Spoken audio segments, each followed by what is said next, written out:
the New York Knicks would come out the gates lackluster, no legs, no shots. The captain, once again, a brutal night for Jalen Brunson, and I got questions there that we can talk about. The Knicks 3-point effort, brutal. They got beat to the ball, 50-50 balls. Lakers had it all night with everything.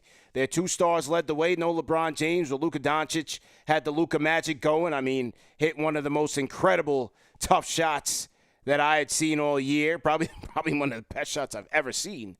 And, Austin Reeves was a killer as well. And so this one was disappointing, man, because, it wasn't just this loss. It was I'm looking at the 2 seed out. I'm looking at the 2 seed. And with Boston having an impressive win in Cleveland in Jason Tatum's return tour, I'm looking at that 2 seed for the Knicks and, trying to get it. And so this was a very, very winnable game, man. And when I mean very, I mean even down 20 in the fourth quarter, the fake Knicks comeback could have been real because the Lakers were brutal shooting in that fourth quarter. The Lakers were handing it to the Knicks. Handing it to them. Into the last 5 minutes of the game of the fourth quarter. CP, they were down by like 10. They were down by 10 in the fourth quarter with 5 minutes to go. In today's NBA, being down 10 with 5 minutes to go, that is an easy feat to come back. This is not like years past, 90s, where it's like, oh, this is a struggle, man. With the way people can shoot the three today and how this team has shot the three all season, we could talk about you get down the four threes, you're right back in this thing. You're in the lead, right? But the Knicks just offensively could not get into a rhythm at all. And look, there's, me and Jeff were talking about it. I'm looking at Bridges, man. Brunson was, was inefficient today. Some questionable decision-making on his part. I thought Cat gave you a good effort tonight. He's truly bought into what Mike Brown wants. But tonight, man, I'm looking at Bridges. I'm looking at Brunson. Hart wasn't really giving you the heart factor. Like, those 3 guys in particular, man, didn't really give you the energy, which if they did, you're talking about an easy win for the Knicks against the Lakers, man. Yeah, it was right there, man. I mean, we're watching that. I think it was Dave Patch, the commentator, or McDonough. I forgot who it was. And at one point, he was like, boy, Knicks fans have to be trying to pull their hair out. And it was during that fourth quarter. It was like, yo, the game is right there for the taking. And they just continue to chuck terrible threes. And while the Lakers are missing, we're like, yo, there's still plenty of time. It was like that whole quarter was we don't need that. The whole quarter was we don't need that, bro. Like, it was crazy, man. And look, again, give credit to the Lakers. Coming into this game, the storyline was that, they weren't beating good teams. And you had the Luka and J.J. Redick friction. They had drama. They weren't beating good quality teams. I had the Game of the Week preview with my guy Alan Sleever, who he was saying the same thing. Like, Lakers can't beat nobody. They got to prove it to me. But he said, hey, if they come out firing and making their shots, they can be a tough team, and they are a clutch team in the fourth quarter from what I gathered from him in the game preview. So, again, give credit to them. One of the things outside of the shot making by Austin Reeves and Luka Doncic, they killed the Knicks from the free throw line. Knicks had 21 attempts in this. Lakers had 30, but it was kind of lopsided until the end there when, Knicks were able to get to the line later on in that fourth quarter. But Lakers did the right thing. They put pressure on the rim, and, when the Knicks, when their three-pointers weren't falling, they weren't doing that. They were not doing that at all, man. I mean, look, in that second quarter where the Knicks made a comeback, and look, Knicks were down in the first, second quarter, they came back because they said, forget the threes, we're going to attack the paint, and they did a good job attacking the paint. I know we're going to get to key stats of the night, but the Knicks got 46 points in the paint to the Lakers 32, and they were dominating there, CP. I mean, they even won the rebounding battle tonight, so that the effort was there in the paint for them to shoot. Once again, I even look at Karl-Anthony Towns. Towns went 8 of 17 from the field tonight. Okay, took five of those 17 shots were from downtown. Remove the 5, you're down to 12. Take away that one that he made from downtown, 7 of 12, man. 7 of 12. That's 7 of 12 in the paint for Karl-Anthony Towns. He was doing a good job getting downhill, getting to his spots, and you just see that, and you're like, okay, so this was effective. Getting downhill was effective for the Knicks. Even OG, who was driving, had some good pirouettes, finishing, getting the dunks. It's like, why are we not continuing to lean in on that and just say, all right, this is not the 3-point shooting night. Let's abort mission and just continue to attack in the paint because they can't stop us.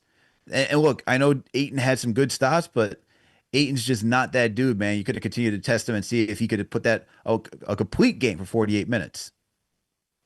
Well, you know what, man? I'm not sure. Is it the Lakers' defense in the matchup? Because I was at that game at the Garden when they played this Laker team, and I told Alan Sleewa on our game preview yesterday, I said I like the way that the Lakers defended the Knicks in that first matchup. They made it tough. They played big with Ayton. Now, they had LeBron playing in this game, but like with Rui, like they have sneaky size. But, you know, I also don't think the Knicks were aggressive enough. But give credit. I thought the Lakers defense played a good game. And you know what? Shout out to this guy, man, and that is Marcus Smart. I thought Marcus Smart almost single-handedly killed the Knicks in the hustle plays, in the IQ plays. And, you know, there was no play bigger than, and this was even in the first half, where I don't remember how he got to the ball. It was either off a rebound or a deflection. And Josh Hart's getting the ball. And he's going down in transition. And I'm seeing this play 2 steps ahead. I'm yelling at the watch party, watch the charge. Watch the charge. Marcus Smart draws the charge and Josh Hart. It's like, but, you know, it was those type of plays. Marcus Smart, he drew 2 offensive fouls, slapped the ball off of OG Anunoby's knee. Like, those, like, hustle plays, you know. Goes out of bounds. Goes out of bounds. Jake LaRavia, you had one play. They double Luka. Okay, get the ball out of his hands. Great.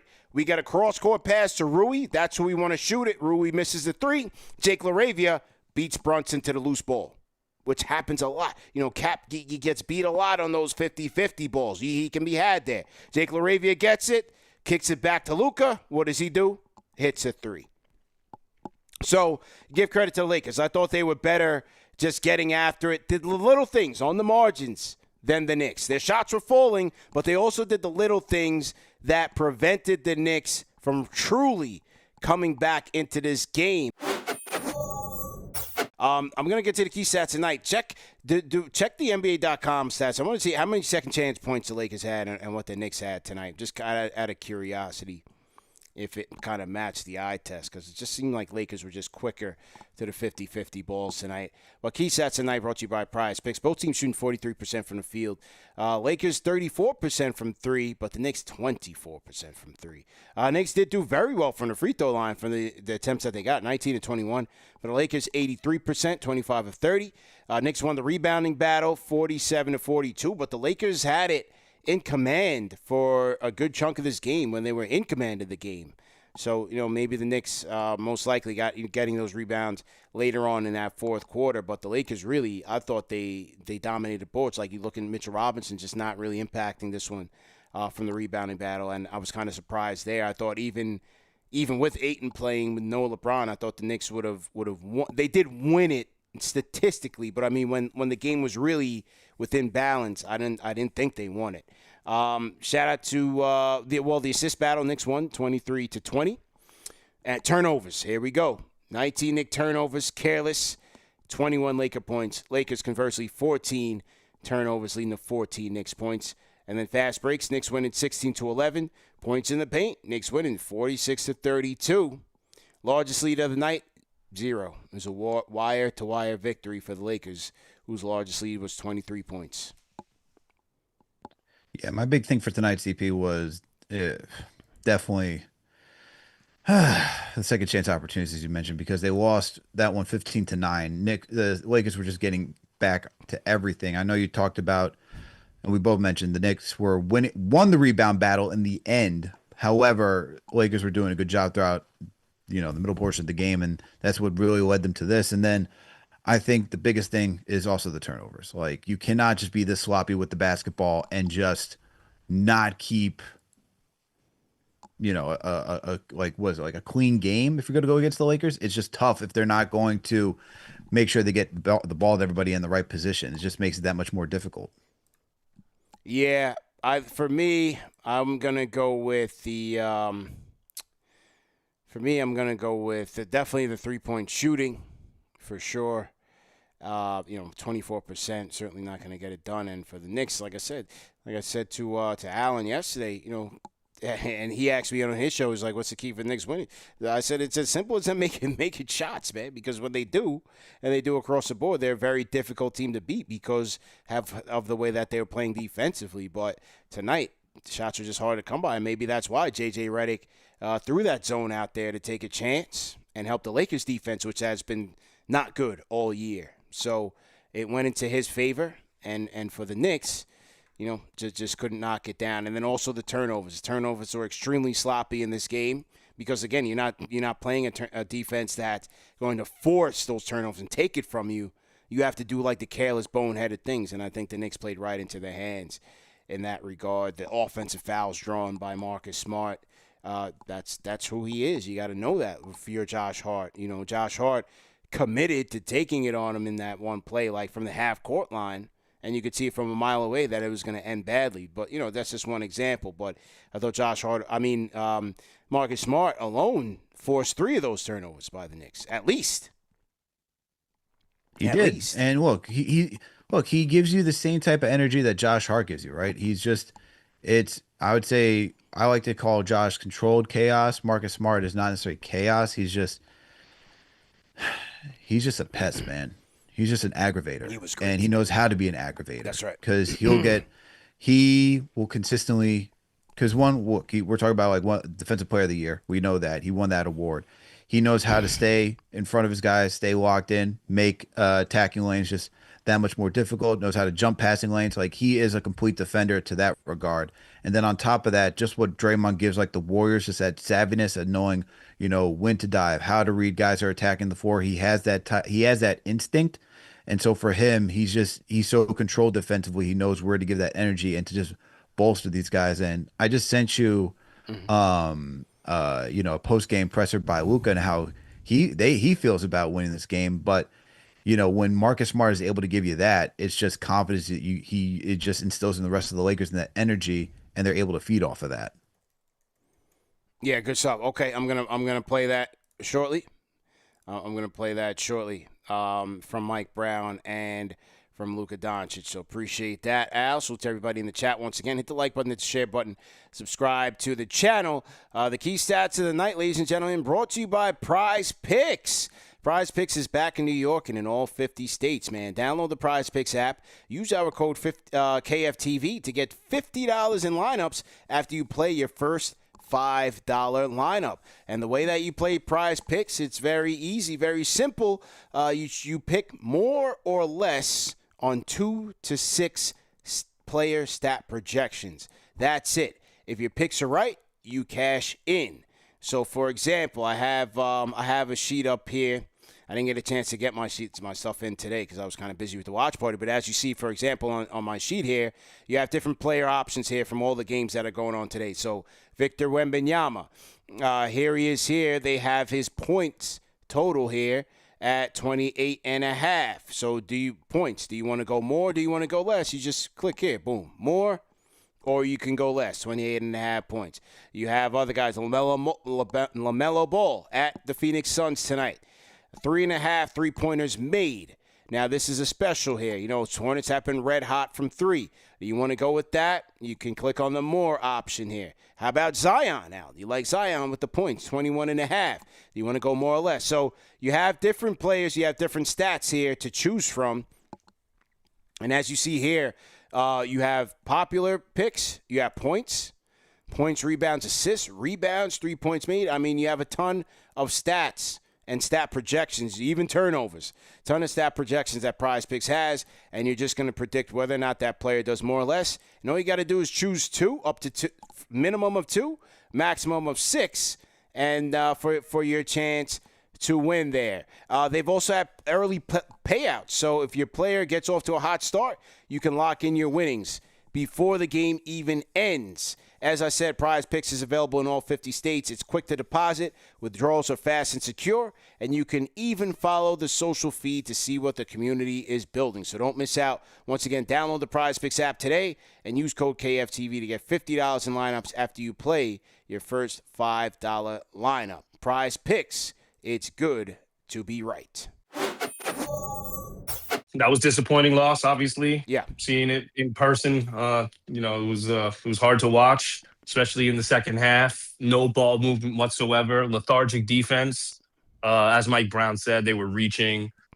It's bad when they have to bring Jordan Clarkson in the game to try to get us back into it. Yeah. Yeah. I know, like Alex was saying, Clarkson was, cooking, but he also took us out of the game with his 4-point play on Austin Reeves with terrible defense.